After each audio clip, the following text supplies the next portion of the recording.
I think leadership's important. I don't think it's nearly as important as we make Community it. is Right built from the start, through an the engaged idea was management you come that into that cares, not a classroom heroic because you're a leadership that manager. You don't cures. come in to Organizations are become a communities of manager. human You come beings. They're because not you are a collections manager, number of one, human and number resources. two. And it was around 2003. I was running a series of software teams for an organization, a US-based organization. I ran the LAMP here in Montreal.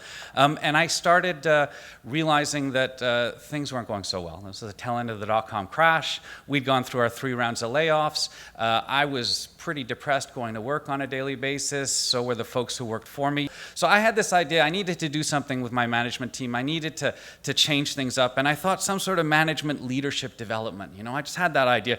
But really, I didn't know anything more. The one thing I did know is I don't want any fluff. I don't want to go to some program at a university and spend $3,000 and listen to all sorts of great stuff and then come back to the office and just frankly be a day late on all my projects.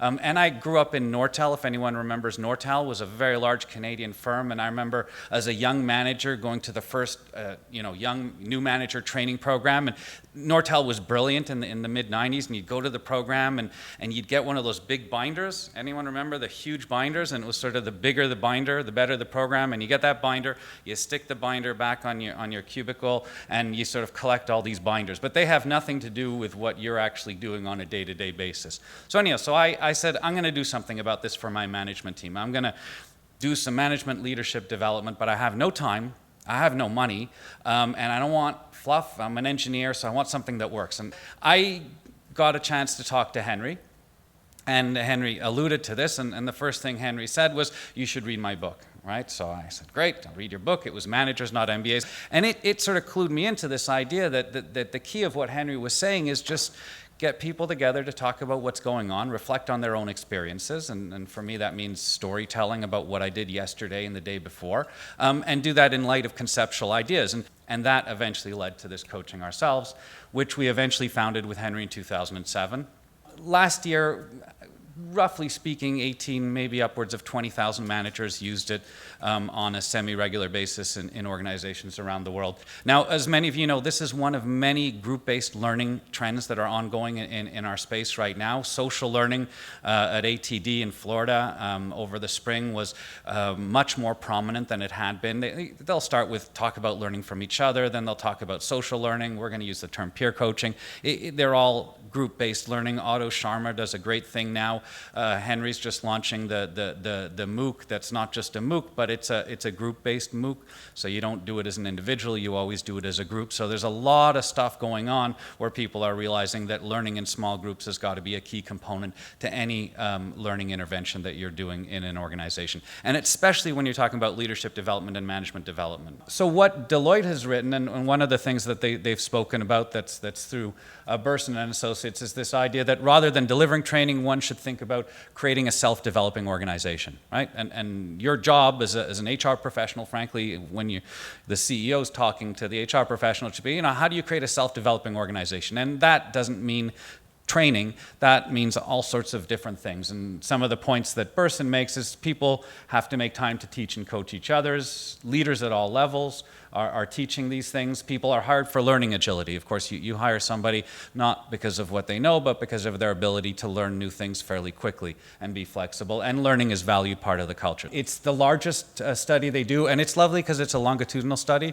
What they've seen over the past couple of years is really the number one issue that the senior leaders are reporting about vis-a-vis what HR should be worrying about, or L&D, is culture and engagement. They want the culture and engagement to be fixed, to be better, to be like this. The point is leadership development drives culture and engagement. Originally, and still in many cases, leadership development is thought of as closing skills gaps and these sort of things. But more and more, leadership development is thought of as the key driver for culture and engagement. And the approach, the way in which you deliver leadership development, has at least as much impact as the content that you deliver. And that's sort of the key message that a lot of folks are learning, which is why the group-based learning and different ways of doing leadership development are becoming important. Henry started with his first book in 1973 called The Nature of Managerial Work. And he did this wonderful study at the time. I think it was fairly unique. He actually went and observed managers. Most people wrote about what managers should be doing or what they think managers should be doing so that these hierarchical organizations would work well. This is 1973. And Henry went and just spent a day with a manager. In fact, he did it with 29 managers in 29 different organizations. And he just wrote, this is what, had a meeting, had a call, it got interrupted, yada, yada, yada. And then Henry did what he always does, which is he conceptualized it for all of us and gave us a picture of what's going on in the real world. And sure enough, for anyone who's managed, managers don't do a lot of, planning and strategizing and these sort of things. They run around for the most part, getting interrupted, never really having more than 7 minutes before somebody interrupts whatever it is they're doing. This is what a typical manager does at almost any level in the organization, in almost any organization.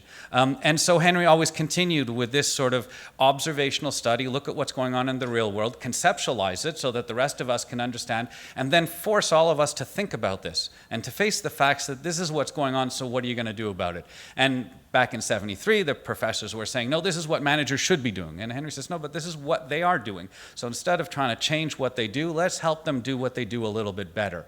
And that's where you get into management education. Given that this is what managers do on a day-to-day basis, how can we help them do it a little bit better? And it's not about teaching them about marketing and finance, though that's all very useful. It's about essentially what he came down to, just give a manager an opportunity to stop and think. And of course, everyone says, I don't have time to stop and think. And study after study shows that those managers that take time to stop and think have time to stop and think. And those managers that don't take time to stop and think don't have time because they never think about what they're doing and they tend to do a lot of foolish things. That's not management development. A lot of them are learning an awful lot about management, and there's nothing wrong with learning about management in this sort of a context, but they're not learning to be managers. And there's Henry's picture of his IMPM program, IMHL program. The professor will start by introducing a conceptual idea. Maybe they'll talk for about 2 or 3 minutes and introduce a little segment of a conceptual idea. Then the professor will drop a question into the table that gets the participants to talk about what they did last week. So they'll tell a story related to that segment of a conceptual idea. And that whole thing will take about 10 minutes. So you've got this little 10-minute cycle. Professor talks, then there's a discussion for a couple of minutes, then it goes back to the professor to talk for another 2 or 3 minutes and introduce a bit more depth or a nuance to the conceptual idea or build on that, and then another question for the participants to continue talking. So the point to finish with this is little cycles. Professor talks for 2-3 minutes, students talk for 2-3 minutes, 10-minute cycle, you have 90 minutes, do that 9 times. So what we did with Coaching Ourselves is we just said, great, let me just get rid of the classroom, get rid of the professor, and that's a lot cheaper and a lot easier, and tell people they can do this on their own. And it started with that idea. And that's what these little groups are. You got a bit of content on each page, which is the professor talking, and then you have a discussion. One thing that we noticed that's interesting with Coaching Ourselves, you might do Coaching Ourselves with a single team, and that's great, you'll get a lot of impact. You might do it with 3 or 4 teams. Once you start to enter an organization and you get hundreds of teams all doing this, then you start to see a broader impact on the organization because of a shared language, a shared experience, and a shared context. And that's where the idea of building a broader sense of community starts to evolve in the organization. And you really can see or you can feel, I should say, in other words, the senior leaders will talk about the feeling of a different sense of folks working together and talking with each other. So thank you all very much for participating today. It was absolutely phenomenal. Thank you very much.